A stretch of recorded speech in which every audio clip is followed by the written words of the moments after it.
Good morning, you lovely lot. Welcome to Budget Cars and Bikes and to a 1st of February review ride on the Honda Hornet 1000. We wanted to be kind of not first in the queue as it were, but I wanted to basically get out on this as soon as humanly possible. As I said, it's the 1st of February. They've just got the bike in at GT Motorcycles in Plymouth. So I'm going to take the Nissan Qashqai all the way there because I'm not going to take one of my bikes. It's too cold. It's about 3 degrees today. This will be the coldest ride I've done for 30 odd years, I think. But as I said, I wanted to get this out to you as quick as humanly possible, so we're going to drive down in the Nissan. I will meet you there, as it were. We'll jump on and I'll give you my thoughts.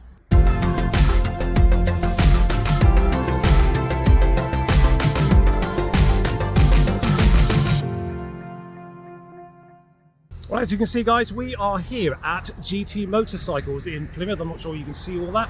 This is their Honda and Ducati and Yamaha showrooms. And there is the building. They've got a really wicked cafe just up there. So if you're ever in the area of Plymouth and you want to check out some new bikes, as you can see, they deal with Suzuki and Ducati, Kawasaki, Yamaha. And of course, for today's purposes, Honda. They are just about to bring out the little Honda Hornet 1000 there. We will jump on that and I will kick back in. It is still bloody cold though, so yeah, I'm going to get togged up. So we are finally on the Hornet 1000. We've literally just pulled away from GT Motorcycles. Jonathan, the sales guy there, has just handed this over, and I'm going to bring you my thoughts on this much coveted already, considering it only came out last month, or rather the press release, press launch as it were, was only last month. Already people are absolutely gushing about how good and what incredible value for money this Hornet 1000 is from Honda. We're going to take our usual little route down here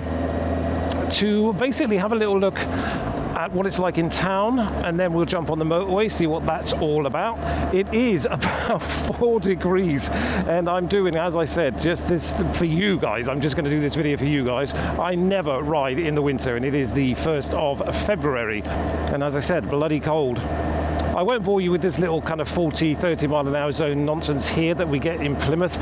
I will cut back in when we get into a bit of town and let you know how I feel about that. But first impressions, yeah, actually, I quite like this. It reminds me very much, this area here, of the MT10 SP that I had for a little while. We've got some videos coming up on that.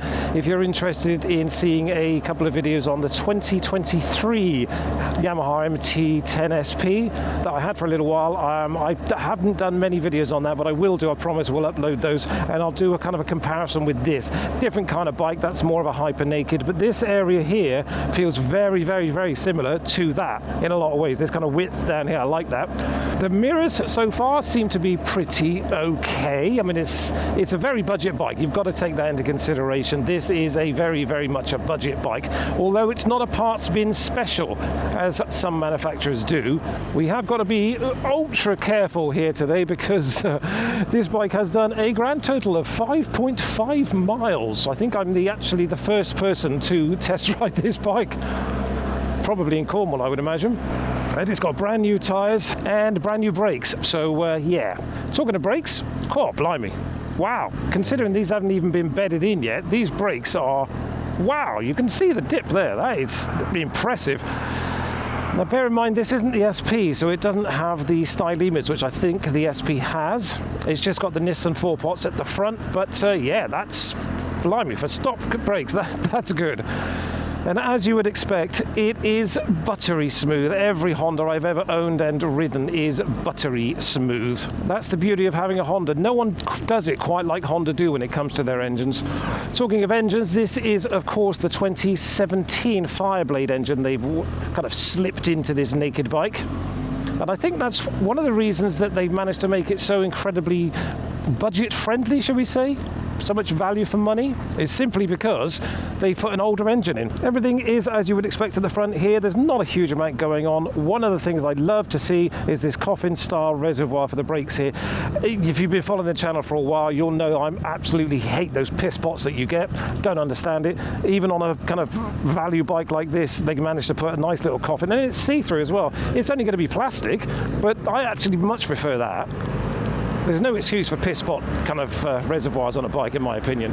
Well, looks like someone's had a prang already. So town riding, yeah, this front end is incredibly light and easy. Yeah, we like this. The funny thing is, you don't feel like you're over the top of the bike, if that makes sense. I remember riding a Z1000, the older shape Z1000, on a test ride from Cornwall Kawasaki, and you felt like you were literally over the front wheel. With this, you don't. Because of the width of this tank area here, you feel like everything's far further in front of you. But it's so incredibly light at the front end. Gear indicator, as you can see down there, we are in standard mode because I just wanted to try that out. We will switch to the sport mode as well, and I'll take you through the dash and everything else when we get off and have a little look around this bad boy in a minute. No quick shifter, which is a surprise. I'm sure you can get an aftermarket quick shifter without any kind of real drama. But yeah, I mean, I do like a quick shifter now. I think I've been spoiled a little bit when it comes to that. No cruise control, no heated grips either. But I guess at this price point, bearing in mind this bike is £9,000, £8,999, brand new, pretty much on the road, out the door. So, you know, you've got to take some of it. But yeah, through town, piece of cake. I have to say, I mean, this has only done 6,000 miles. 6,000. It's only done 6 miles. But the gear shifter, as it were, on your foot is a little bit stiff. I imagine that will soften up in time because Honda are known for their buttery gearboxes. The clutch is nice and light, not super light, but it's light enough that it's not going to cause you any drama. Again, that will probably soften up in time. Mirrors again, yep, I don't have to tuck my elbows in to see what's behind me, so that's kind of cool. The sound is okay. You know, we've got this whole Euro 5/Euro 6 thing going on. Let me just pull this visor down a sec, guys. Yeah, we've got this whole Euro 5, Euro 6 thing going on, so, you know, at the end of the day, everything is slightly muted. Anyway, we're about to jump onto the motorway, and I will let you know what I think of it there. But so far, town riding, let me just get this done.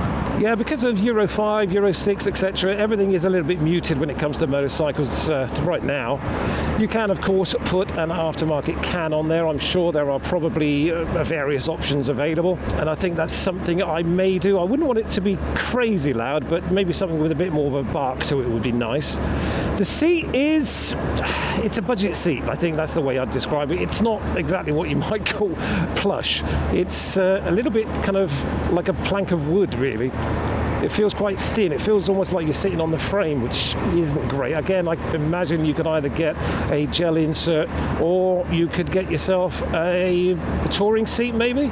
But just the way this literally flips around like that, it's just, wow. You wouldn't think you're on 1,000. This feels far more like the 600 Hornet of yesteryear. Can't wait to get this opened up a little bit. Of course, we have to be a little bit careful because it's not running yet. But as I said, we'll jump off when we get off the A38 in a minute in our usual spot, and then we'll walk around it. I'll show you the dash, talk about that for a little while, and then we will head back to GT and I'll put it in sports mode and see what the differences are. It has got 3 modes, I believe. Rain, standard and sport, and there are various menus that you can go through to change parameters like full power, electronic braking, or engine braking I think it is actually, and traction control, which you can turn off, but every time you get back on the bike you have to then turn it off again, which is a bit of a pain in the bum. Now we're doing 41 miles an hour, just gone 2,000 revs, and I can feel the vibes through my fingers, and I've got very thick gloves on today, but I can feel the vibration through my fingers and through my toes. Sounds like a song. And a bit through my bum, if I'm honest, but that's probably because this seat is, as I said, pretty thin. I don't know if that's going to be an issue on a motorway ride because we are in top gear. What I would say is it feels like it's in maybe 3rd gear and you're doing 40 miles an hour with the vibration, which is a tad disappointing because, you know, I'll be honest, I am considering chopping in my current bike for the SP version of this. So this isn't just a review per se, this is a review ride with a view to maybe even buying one. Not this one, the SP. Obviously everyone's going to buy the SP because it's only £1,000 more and you get the Fulolins and the Brembos, etc, etc.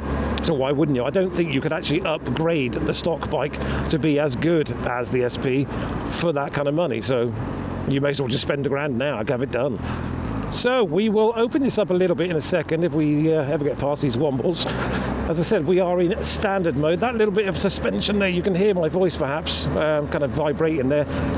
The suspension isn't brilliant. It's okay, but I mean the front suspension's fine. It's just the rear suspension there, just going over those little lumps. It did feel a little bit kind of jerky, shall we say.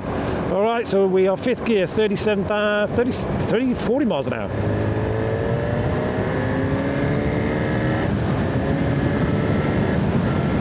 Yeah, it picks up its skirt nicely. The throttle does seem to have a bit of a delay on it, but then again, we are in standard mode, so I'm assuming that's been softened down. The riding position is actually really nice. There's no real pressure on my wrists. There's no real pressure on my lower back, but you do feel like you're sat on top of it more than in it. But yeah, we're cruising along, 60 miles an hour, 6th gear. That vibration, it hasn't gotten any worse, let's put it that way. In fact, in a lot of respects, it's smoothed out slightly, because we're doing, if we get up to motorway speeds of say 70-ish, yeah, that's all right actually. That vibration is less noticeable now at 70 than it was at 40 in the same gear. So yeah, that's not a problem. You could quite easily tour or go for longer journeys on this. Again, the mirrors are pretty good, no problem there. Everything is as you need it to be on the dash as well. I'm surprised it doesn't change. I don't know if you can change the background on the dash in respect to turn it to daytime or nighttime, because it seems to be in a nighttime mode. I'll put that on the screen if you can change it. I'm not sure that you can. That would have been nice, but again, this is a budget bike. But yeah, we're doing 65, 6th gear.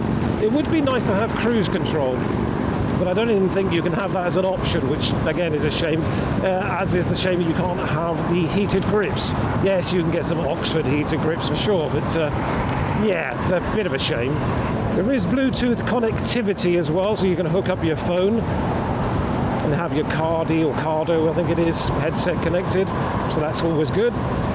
I'm not sure if it has integrated GPS. I'll again stick that in the left-hand corner of the screen if it does, but I am assuming it probably doesn't. Gear indicator is absolutely bloody tiny, as you can see, but it is very easily seen because of the bright LED, so that's not a problem. Again, I doubt very much if it's got self-cancelling indicators. We'll stick that back on and I'll have a little look. Because if it does, obviously it will switch itself off in a sec, but I'd be amazed, if I'm honest, if it's got self-cancelling. If I sound a bit snotty, it is because it's 3 degrees and I'm bloody freezing. I've got like 26 layers of clothes on, my big fat winter gloves and a snood and all sorts of stuff going on. Yeah, so no self-cancelling by the looks of things. That's not a drama though, is it? But again, town riding, yeah, very light and nimble. Crikey, that really is so incredibly light and nimble. There's nothing to it. But again, as I said, you're not actually sitting over the bike, which is nice. So yeah, I like that. And for once, I'm not, as I said, getting any kind of tension on my wrists or my back. There's a couple of things I'd like to change, but I think that can be said of pretty much any motorcycle you're ever going to buy. But that's the beauty of the aftermarket kind of scene, I guess. And this being a month old, there's going to be lots and lots of stuff that's going to be coming out for it, to individualize it, personalize it. Anyway, we're going to jump off in a sec. I will show you around this new Honda 1000, the Hornet. That was interesting. Okay, we're in neutral. Gear selection is a little bit stiff on when you're stationary, shall we say. Seems to be okay when you're actually going along, but it does seem a little bit stiff, the gearbox, but I'm assuming, as I said, that will be just because it is a brand new bike with a brand new gearbox, of course. That should soften up, but time will tell. Obviously, people will be commenting on that as time goes by, as I said. Anyway, let's park up over here and we'll have a little look around and I'll let you know what I think, good and bad, of course. Okay guys, so there she is. That is the 2025 Honda Hornet 1000 from Honda, obviously. And yeah, it's a handsome bike. I do like that because it's got this kind of Street Fighter-esque look at the back, but it's not overly exaggerated, which is always nice. I don't like them when they're kind of up like here. So that's kind of cool. That exhaust is an abomination. It has to be, of course, for the Euro 5, or is it Euro 6 now? I forget. So that is a bit of a shame, but, you know, they have to do that, I guess, really. It wouldn't take a lot of imagination to probably decat that and just put a nice little aftermarket can on there. Nice big 300mm disc at the front, I do believe, and there are your Nissan calipers, which are very surprisingly good, I have to say. It comes as standard with a rear hugger as well, which is a decent length, so that's going to keep the crap off the back, which is nice. Single pot at the back, of course. This rear end, I actually don't mind it. I know that's kind of weird to say, but I don't mind it because some of them just look ridiculously large out here somewhere. This isn't too bad. Plus, they've kind of thought about this. I like this whole shark fin, perhaps here, this razor-edged kind of affair going on there. I don't mind that, but I do think that perhaps a nice little tail tidy here would finish off that rear end, and that has got to go. But this comes in a kind of a brushed grey, shall we say, a gunmetal grey, and it doesn't look too bad, does it? Obviously a brand new bike, and as I said, no quick shifter, but I'm sure you could probably get a quick shifter for this quite easily, as you could probably get some bar ends, some better levers. If we switch that ignition on just for a second, I'll show you something else that, right, let me just turn, oh, crikey. Something else that I'm not sure that I like overly, and that's the running lights. This is a very American-esque thing where they have the indicators as running lights constantly. I'm not sure I like that because it confuses other drivers, because if you were coming in, you know, if someone was pulling out of a junction and they only saw that one, they'd probably think you were turning and they could pull out on you. So I think that's actually quite dangerous. If you see what I mean here, say I'm in a car and you're at a junction and I'm driving along, I see that and I'm thinking, without kind of really looking, oh, he's indicating one way or the other, I might pull in or pull out, or I don't know. I mean, I've done it myself. I've thought somebody was indicating, especially to turn kind of this way, shall we say. If you were there on this angle and he was coming up, you might pull out on him thinking he's indicating. Wham, not good. I don't know if I like that too much. I do like the twin headlights though, the fact that they're both on. I'm not a massive fan of this kind of single thing that they did with the BMWs and stuff. Yeah, not a fan of that, so I like to see that. There is apparently a little cowling that will come up over here somehow. That is an extra that you can buy or is coming, I believe. And I'd like to see a little belly pan on there, I think. This is the stock bike, of course, but it would be nice to see a little belly pan on there. Again, I'm sure it wouldn't be too difficult, and I'm sure somebody's going to make one for the stock version. Now, this frame has been a bit of a quandary to me, because if, like me, you've had bikes most of your life, you'll know that you get a rear subframe and a front kind of frame, as it were.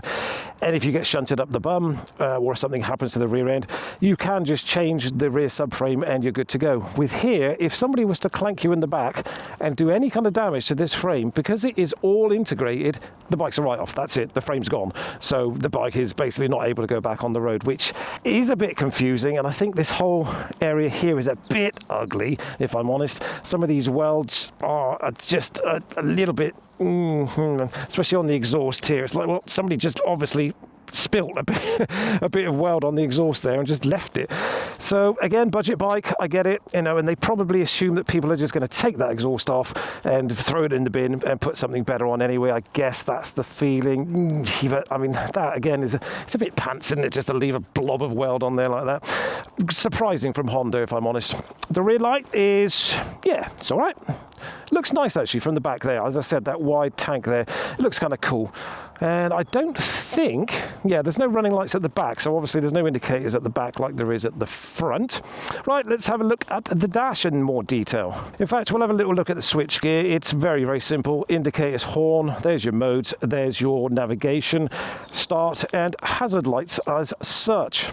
So if we go into the modes, we've got sport, rain, user 1, user 2, and back to standard. There's our little screen down there which you can toggle to show whatever you want, trip 1, trip 2, and your miles to empty, I'm assuming that is. So the total miles is 11 now, so that's pretty basic down there.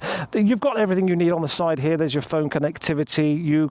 There's got, it looks like a speaker there as well, which is turned on. I think there is a way to change this dash as well. You can either have a fuel gauge or you can have the fuel range, which is 84 miles. And as usual, a little bit back and it'll take you back up to the main screen. This little heart up here will show you what mode you're in. I think 2 is for standard, 3 is for sport, and 1 is for rain. Right, so that's standard. That'll just show you a guy on a bike. That is sport, which shows lots of wind behind you because you're going super, super fast. And there's the little guy with the rain. And then we are back to the user, which will be the heart button. We have, as you can see, full power, full traction control, full engine braking. That is in user mode 1. But I do believe that if you actually turn the ignition off and then go back in, you'll have to change that again because they don't like you to change the traction control. Okay, guys, so basically I found out exactly where I needed to go. Press right here on this little jog wheel and you will see at the bottom of there you have your settings, and inside here we have function 1, which is the riding mode, the shift point, the trip auto reset,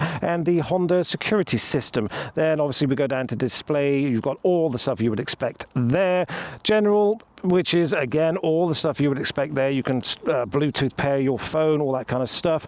It'll tell you all about the servicing. We go into there, it'll tell you periodic maintenance. Obviously, this will be set up eventually because this bike's done 11 miles so far. But yeah, in here you can change what you want to see, riding mode. And now, as you can see, we're in user mode, so that's basically power full, engine braking full, and traction full. Shift point, we might as well have a look at that. It's at 11,500. Looks like you can change that. Yep, nice and easy. Get back out of there. User one is where I want to be. What I'm actually going to do, though, is stick it into sport, because that's where I want to be this time around for our little trip back to GT. Basically, guys, that is our initial impressions of the 2025 Honda Hornet 1000, which everybody is raving about. Should you buy one? Well, if you're in the market for a sub £10,000 bike, which is incredibly reliable, it's got some incredible reviews, it looks very, very pretty, but it doesn't give you all the tech that perhaps you'd want. You might have to add that. Yep, 9 grand. I mean, why wouldn't you want this for 9 grand? There's nothing not to like. The SP, I think, is going to be the big seller. When I was chatting to Jonathan, the sales guy upstairs in GT Motorcycles, he said they've already pre-sold 5 of the SPs, none of the standard bikes. I don't think that means the price is going to go down on the standard bike, because it's already only 9 grand, isn't it, for a brand new bike? I'm not sure about the servicing, whether any of that's included. I doubt it. You will have your mandatory 600-mile service, I'm assuming, and then, I mean, I'll stick it all on the left side of the screen here if I can find it online, just to let you see what that's about, servicing costs and all that kind of stuff. So pause that if you want to have a little look at that. And yeah, as I said, 9 grand, what's not to like? You do get a pillion seat, but it looks bloody hard, and as I said, that is not the most comfortable of seats. I'll see if I can get in under the seat a sec, guys. Talking of under the seat, one thing I've just noticed, there's your rectifier there. That seems somewhat exposed. I'm surprised they haven't put that in a little box. It wouldn't have taken much to put that into a little plastic box to protect it, would it really? Yeah, that's a bit of a surprise, and that could cause issues in the future perhaps, and I cannot for the bloody life of me find where the keyhole is for getting that off. It's interesting. Okay, it's right there, hidden underneath the strap. So let's whip this. Okay, well, there you've got what looks like a USB socket there, which they've stuck on, but it's fallen off. So you've got a USB there, a couple of little straps to tie things in with, I guess, and I'm assuming that will be your ODB port of some description to connect up to your diagnostic tools. But you could get maybe a bottle of water in there. There's a couple of little just tools that you would probably never use. I think one of the first things I would do, and I'll show you why in a second, if we can ever get this bloody thing back on. One of the first things I'd do is get rid of that, because it's only held on by 2 little bolts there, so just get rid of that, I think, really, and maybe put a bung in there. Anyway, that, as I said, is the 25 Honda Hornet 1000, and well, I do like it, I've got to say. We're going to jump back on. I will then basically take it back to GT. I want to see what it's like in sports mode when we jump on to the A38 again, see if it's got any marked difference, because we had it in standard and it was a bit lackluster, if I'm honest, for 155 horsepower. And I think it's something like 105 Newton meters. I could be wrong, again, on the screen. So let's jump back on. I do like this display when it kicks in as well. That's kind of cool. Hornet. And then there's your dash. There is a way to change the dash. I'm sorry, guys, I couldn't find it. And it's so cold, I can't be asked to sit out here any longer. But we will start up. Well, it looks like we're still in sports mode there. So, as I said, we will see what that's like compared to the standard mode. Oh, already accelerator throttle feels much more, yeah, much more responsive, even just blipping it. I'm assuming sports mode has full power. Otherwise, why would you have sports mode? So we don't need to change anything now, I don't think. But as I said, the user function thing means you can have engine braking at your preference and traction at your preference, including off and full power if you want it. Yeah, that's a bit more like it. I keep getting kind of missed gears here and there as well, which again, I've mentioned it a couple of times. I think that's probably down to simply the fact that it's a new gearbox, but it feels much more responsive in sports mode, as you would expect. I mean, I say that purely because I've had a lot of bikes, as you know, and a lot of them have various different modes, and sometimes they make absolutely bugger all difference. But yeah, that gear change is a bit stiff on my foot. Well, maybe, no, it doesn't have a quick shifter, but I actually accidentally changed from 3rd to 4th there with no kind of real pressure on the accelerator, and it just blips up like a quick shifter. So yeah, I just think it needs using. It's done 12 miles, for God's sake. So I'm sure that once it's done 1,000 miles, everything will smooth itself out. As I said, we are going to jump on there. I'm going to open this up a little bit and we will see what the differences are between standard and sport. We will be doing the SP version of this as well for you guys that might be interested in seeing that as a comparison, but they haven't got a demo bike in just yet. I don't think they've got a demo bike in the UK yet for the SP. So if you subscribe, or if you are subscribed, we will catch up with this bike hopefully in the next few weeks and do the SP version as well, and hopefully it will be a little bit warmer. Anyway, sports mode, A38, let's see what it's all about.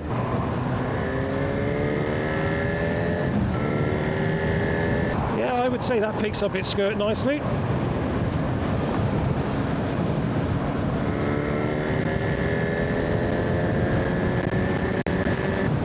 To be quite honest, that is a really nice sound with the stock exhaust. Once you get to 6,000 revs and it opens up, it gives you a lovely induction roar. But again, 70 miles an hour, 6 gear, 4,500 revs, pin it back.